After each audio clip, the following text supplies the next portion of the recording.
From being compared to Antony, to actually being called a fake Brazilian, to Barcelona almost giving his shirt out. But now, Raphinha for Barcelona and scores!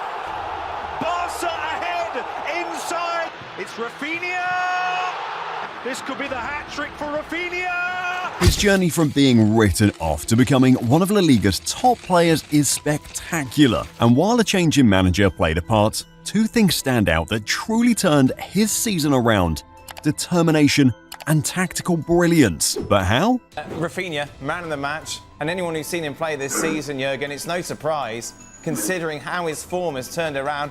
Determination, you might ask. Well, he grew up in Porto Alegre in Brazil, in a neighborhood where making it to the top wasn't exactly easy. Imagine this, a kid with massive dreams but barely enough money for boots. Raphinha didn't have it handed to him. He had to fight for everything. Before Leeds or Barcelona, he was grinding in Brazil, then moved to Portugal with Vitória Guimarães. After a solid run at Sporting CP and catching some attention in France with Rennes, Leeds United came knocking.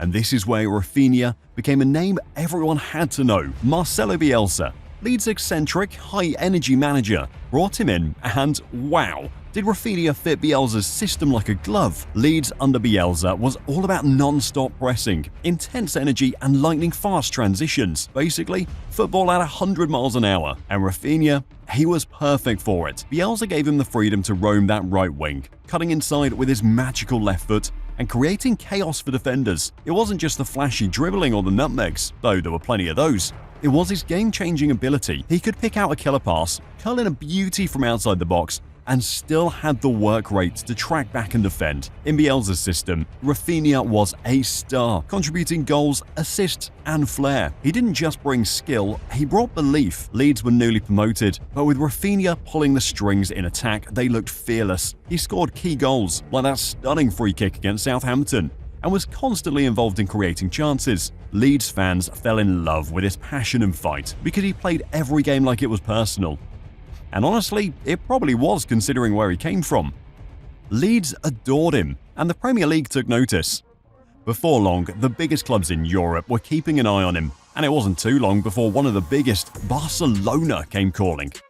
But that chapter, well, that's a whole different story. So Raphinha moves to Barcelona. This sounds like a dream for him, right?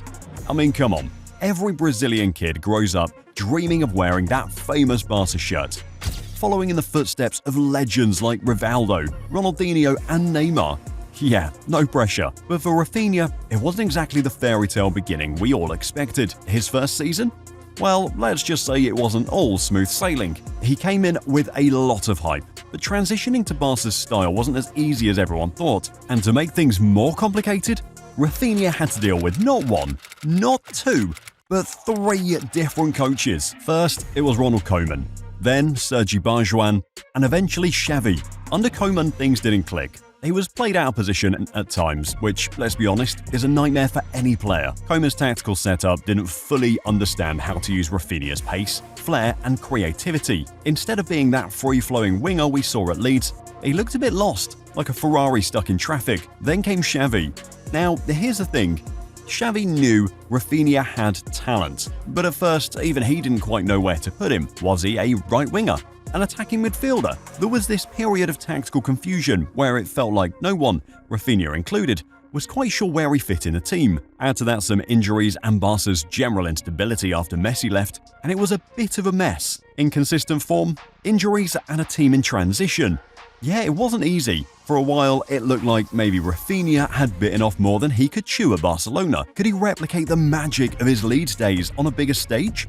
There were serious doubts, but just when things started looking really bleak, that's when the tide began to turn. Raphinha's resilience started showing. Little by little, he found his footing at the Camp Nou. It was late in last season that he began to show how good he was.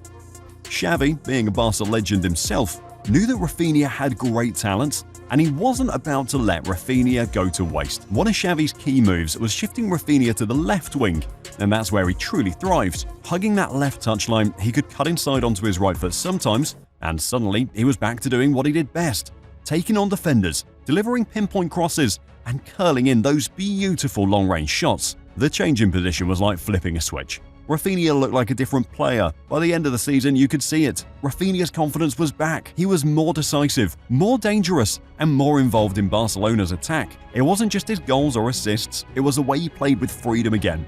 The way he fought for every ball, and how he took on challenges like he had something to prove. He did have something to prove, and he was doing it. He brought back the Raphinha we knew at Leeds, and it was electric to see him. But what we did not know was that this was not a purple patch, but a beginning of a new player. Well, then Hansi Flick came in and he took him to the next level. But why has he changed? And what has Hansi Flick done to change him? First off, Flick has given Raphinha the freedom to roam. Unlike Xavi, who had a strict way of playing and enforced rigid positioning, Flick's style is much more fluid. This flexibility allows Raphinha to explore the pitch more and find those sweet spots where he can make a real impact. He's no longer just a player stuck to one side. He's free to create chaos wherever he sees it. Secondly, Hansi's attacking setup is designed to score more goals, which has been a massive boost for Raphinha. Flick emphasizes a high-octane style that puts more pressure on the opposition's defensive line. This means that there's a constant push for players to run behind defenses, and Raphinha faced significant challenges because his 1v1 ability was non-existent when teams parked the bus against Barcelona. In Xavi's system, Raphinha was often asked to be something he just wasn't. Xavi was right that Raphinha is a winger, but tactically, he was flawed in how he utilized him. It's like comparing Raphinha to Mahrez. While they both have flair, even Pep doesn't use Mahrez against low blocks. That was more Bernardo Silva's role. Xavi struggled to use Raphinha effectively as a winger for similar reasons. Hansi Flick noticed this, and that is why his tactics fit Raphinha so well, because he does not have to do that much on the side. Raphinha also said that last season, he found himself doing a lot of defending, which, let's be real, isn't his thing. Raphinha also talked about how taking a break over the summer was a game changer. It gave him a chance to clear his head, recharge, and come back to Catalonia with a fresh perspective. He said, "I think there's fresh air in the team." He also pointed out how when a new coach comes in, everything changes. There's this sense of renewal, and that vibe seems to have clicked with the squad. He emphasized how the team came back focused and ready to deliver what Flick wanted from them. And honestly, he shows. Barcelona has been smashing it, with 9 wins out of 9 in La Liga this season, which is no small feat. And this has led people saying, is Raphinha the next Neymar? Now, with 9 goals and 8 assists in just 11 games this season, you can see why people might jump to that conclusion. Those stats are pretty eye-catching. And anytime you've got a Brazilian winger putting up those kinds of numbers at Barcelona, Neymar comparisons are bound to happen. But let's be real for a second, Raphinha doesn't play like Neymar. Sure, they both bring that Brazilian flair, but their styles couldn't be more different. Neymar is all about creativity, flair, and pure magic. He's the kind of player who can weave through defenders in tight spaces, use his insane Neymar thrives when the ball's at his feet, dazzling the crowd and making defenders look silly. He'll break through low blocks, pull off ridiculous passes, and score some of the most outrageous goals. Raphinha, on the other hand, is more direct. He's not about taking on defenders one-on-one like Neymar. Instead, his game is built around exploiting space and using his speed. He's constantly looking to make runs behind the defense, positioning himself to create opportunities in open play. While Neymar's doing step-overs and elastico, Raphinha is flying past defenders or cutting inside to get a shot off. He's a winger who loves to run into space and work with the ball on the move, rather than rely on pure skill to dance around opposition players. So yeah, while people might throw around those comparisons, it's more about the numbers than the actual style of play. If we're talking about a Neymar-esque figure in the current Barcelona squad, that would be Lamine Yamal. Yamal's got that flashy creativity. He can operate in tight spaces. But if we're comparing Raphinha to someone else, I'd say he's more of a Serge Gnabry type of player. Think about it. Both players have this insane, high-energy style that's focused on quick attacks and exploiting space. Gnabry isn't about flashy dribbling or intricate footwork either. He's more about positioning himself well, making clever runs behind defenders, and being super efficient when he gets into dangerous areas. That's where the real similarities with Raphinha lies. They're both players who thrive in a system that value pace, positioning, and quick transitions. Gnabry has become a key player at Bayern Munich,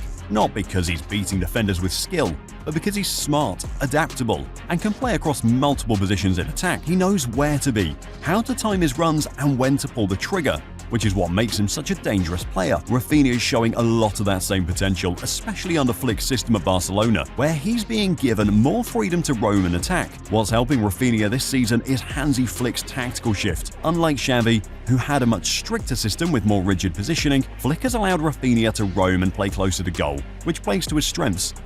Raphinha has spoken about this too, saying he prefers being closer to the goal, because that's where he can make a real impact with goals and assists. Flick's emphasis on quick, direct attacks and exploiting space has been a real game changer for Raphinha's form. It's the kind of football where Raphinha's speed, positioning and ability to run behind the defense can really shine. Flick's style puts more emphasis on high-energy runs behind the opposition's defensive line, something that Raphinha excels at. This isn't the kind of game where you need to beat defenders with 1v1 dribbling, which, let's be honest, has never been Raphinha's strongest suit. Instead, it's all about being smart, getting into the right areas, and taking advantage of the space left by the opposition. Raphinha's been tailor-made for this style.